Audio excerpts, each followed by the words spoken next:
अस्सलाम वालेकुम वरहमतुल्लाहि वबरकातुहू। दोस्तों की हाल चाल है, ठीक हो? उम्मीद करने तुसी सारे खैर वाफियत दे नाल होवोगे। अल्लाह ताला तमाम नू अपने हिफ्ज़ो अमान दे विच रखे, आमीन सुम्मा आमीन। तो भाईओ, अज अर्ज़ करने हाँ नबी पाक अलैहिस्सलाम दा फरमान, जिस दे रावी हज़रत अब्दुल्ला बिन अब्बास रदी अल्लाह ताला अन्हु आपने आप फरमाते हैं, आका करीम अलैहिस्सलाम ने फरमाया है, अल्लाह ताला दे नाल मुहब्बत करो इस वास्ते कि अल्लाह ताला तुहानू नेमत अता फरमाता है। आपने फरमाया कि मेरे नाल मुहब्बत करो, मैं अल्लाह दा महबूब हाँ, अल्लाह मेरे नाल मुहब्बत करता है। आपने फरमाया कि मेरी अहले बैत अतहार दे नाल मेरी वजह नाल मुहब्बत करो, मेरी मुहब्बत की वजह दे नाल अहले बैत अतहार दे नाल मुहब्बत करो। तो नबी पाक अलैहिस्सलाम दे गुलामों, इस तो इलावा आप अलैहिस्सलाम दा एक फरमान है।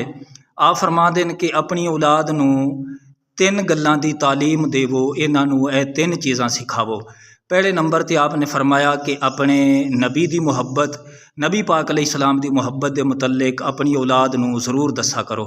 बल्कि मैं ये अर्ज़ करदा हुन्ना कि शाम दे वक्त जदों असी बैठने हाँ, साडे कोल बच्चे बैठते ने, तो उन्होंने नबी पाक अलैहिस्सलाम दी कोई ना कोई शान जिहड़ी है ना ज़रूर बयान करनी चाहिए है। कोई एक गल नबी पाक अलैहिस्सलाम दी अज़मत जिहड़ी है ना ज़रूर दसनी चाहिए है बच्चों नू, ताकि उन्हां दे दिलां दे विच आका करीम अलैहिस्सलाम दी मुहब्बत रासिख हो जाए।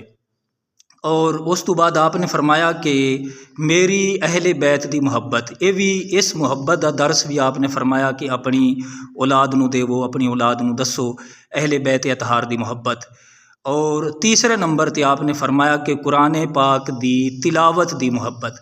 आपने फरमाया कि ये तीन चीज़ां अपनी औलाद नू ज़रूर दसो, अपनी औलाद नू इन्हां दी तालीम देवो। अल्लाह दे हुजूर दुआ है, अल्लाह ताला सानू समझण दी और अमल दी तौफीक ता फरमाए, आमीन बिजाहि नबी अमीन।